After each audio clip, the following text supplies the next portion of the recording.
पहले खबर आपको हजारीबाग से बताते हैं। हजारीबाग में डीजे पर फरमाइशी गीत नहीं बजाने पर बढ़े विवाद में युवक की बेदर्दी से हत्या कर दी गई।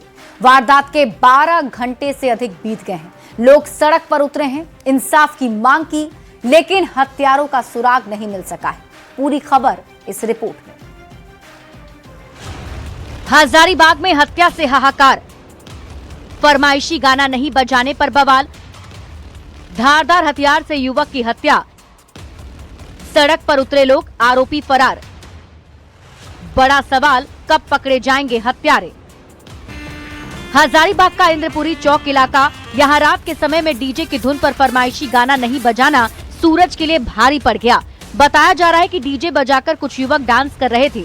इसी दौरान नशे की हालत में पहुंचे कुछ युवक ने विशेष गाना बजाने को लेकर विवाद शुरू कर दिया। देखते ही देखते कहासुनी हाथापाई में बदल गई। सूरज का सिर फट गया। इलाज के बाद लौटने के दौरान आरोपियों ने फिर हमला बोल दिया और सूरज की जान ले ली। घटना के बाद परिवार में कोहराम मच गया है। बोला हम लोग को नाचने तो ये गाना बजा दो, तो हम लोग उसको भगा दिए। उसके बाद वो लड़का लेकर आया, एक छोटू भैया का मार के सर फाड़ दिया। वो उसको यहाँ ले आए सदर, स्टिच करवाए। स्टिच करवाने के बाद वापस जा रहे थे घर, तो बोले कि रुको यहाँ पे एक बोतल पानी ले लो पीने के लिए। वैसे उन लोग आया गाड़ी से, 7-8 लड़का तलवार ले लेता, फरसा ले लेता, एकदम सबको मार दिया। मेरे घर पास तोड़ फोड़ किया, गाड़ी आदमी नहीं मिला तो गाड़ी उड़ी तोड़ा उड़ा। उसके बाद इंद्रपुरी में पता चला उन लोगों को, इंद्रपुरी में वो लोग है, ट्रीटमेंट करा के लोग जा रहा था, तो इंद्रपुरी में वो लोग अटैक करके इंद्रपुरी में जान से मार दिया मेरा भतीजा। सूरज की हत्या से नाराज लोगों ने इंद्रपुरी इलाके पर सड़क जाम कर दिया। लोगों का आरोप है कि 12 घंटे से अधिक समय बीतने के बाद भी आरोपी फरार हैं। पुलिस ने लोगों को समझाने की कोशिश की, लेकिन लोग मानने को तैयार नहीं दिखे।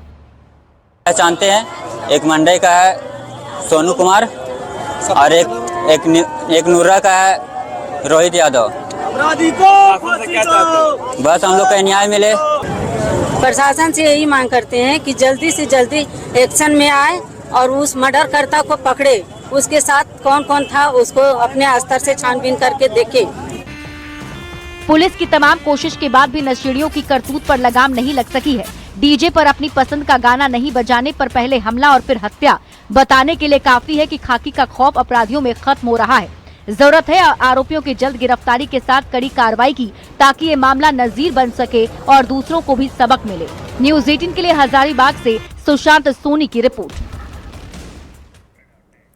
बयानवीर इरफान अंसारी का एक और विवादित बयान अब सामने आया है। खाद्य आपूर्ति और स्वास्थ्य मंत्री डॉक्टर इरफान अंसारी ने पीडीएस डीलर की ओर से लाभुकों से की जा रही अनाज कटौती का समर्थन किया है। मंत्री ने कहा कि डीलर अगर थोड़ा बहुत अनाज काट लेते हैं तो कौन सा पाप कर देते हैं। मंत्री ने कहा कि जो भी अनाज कटेगा उसकी भरपाई वे कर देंगे। आरोप लग रहा है कि पीडीएस डीलर अनाज देने के दौरान लाभुकों से आधा किलो अनाज काट लेते हैं। अब मंत्री के इस बयान के बाद झारखंड की सियासत फिर गरमाने के आसार दिख रहे हैं। शिकायतें मिलती थी कि जो डीलर लोग है वो आधा केजी काट लेता है, चावल में काट लेता है।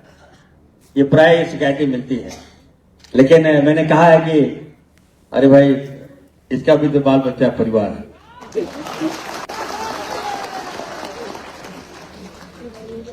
थोड़ा बहुत अगर काट लिया तो कौन सा पाप कर दिया।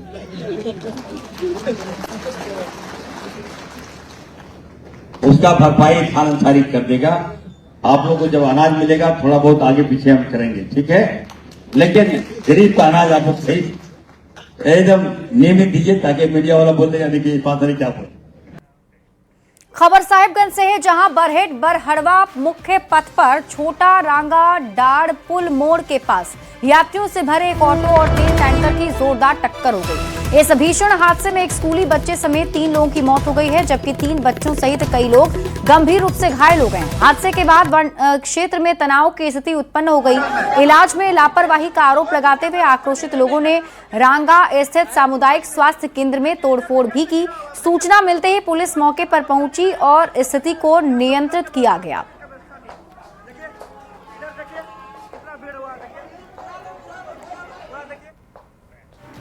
झारखंड में स्वास्थ्य सेवाओं की हालत बदहाल है।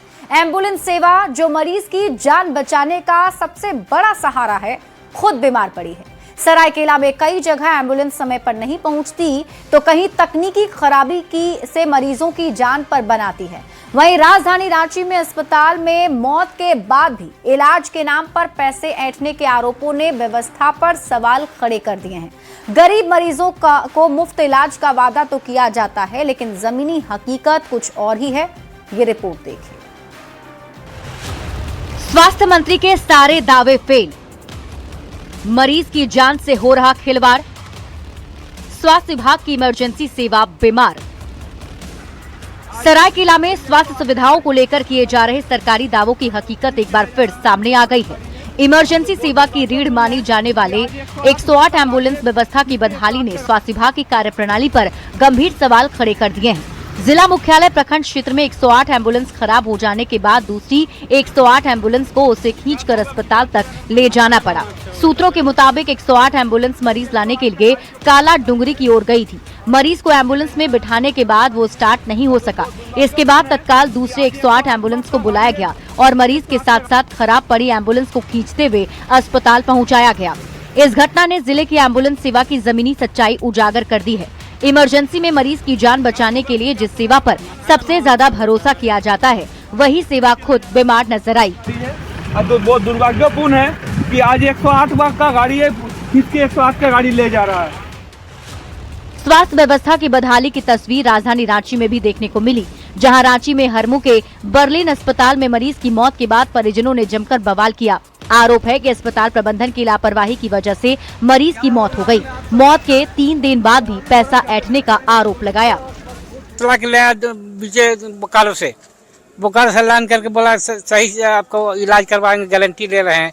इलाज करवा दिया, पेशेंट हमारा सही सलामत था। आप कहाँ ले जाना चाहते थे जो पूछ हम जा रहे थे रिम्स में, तो यहाँ लेते आए? हाँ, कोई फोन कर दिया, वहाँ बीच में रास्ता में RK सिंह है, कौन चला गया वहाँ ऑपरेशन कर रहा है। उस समय हमारा पेशेंट बोल रहा है कि माथा मत छोड़िए, हमको खराब लगेगा, हम पागल नहीं है। अब जबरदस्ती उसको गला रहता गया। वहीं अस्पताल प्रबंधन ने भी इस पूरे मामले पर सफाई देते हुए सभी आरोपों को खारिज कर दिया है। अगर मरीज को कोई यहाँ तक रूट करके लाया है तो वो उसका कॉल होगा। हमारे अस्पताल में मरीज आया, उसका जो कंडीशन था उसके हिसाब से उसको भर्ती किया गया और उसका इलाज किया गया। मरीज को पहले ही बता दिया गया था कि मरीज आपका सीरियस है, ब्रेन का ऑपरेशन होना है, वेंट्रिकल ब्लीड है। ऑपरेशन हुआ, लेकिन मरीज का स्वास्थ्य सुधार नहीं हो रहा था। कल भी इनका सेंट्रल लाइन लगा है, उस समय बताया गया है कि सेंट्रल लाइन लग रहा है, मरीज की स्थिति सुधार में नहीं है, 50% सैचुरेशन है, मरीज कभी भी कोलैप्स कर सकता है।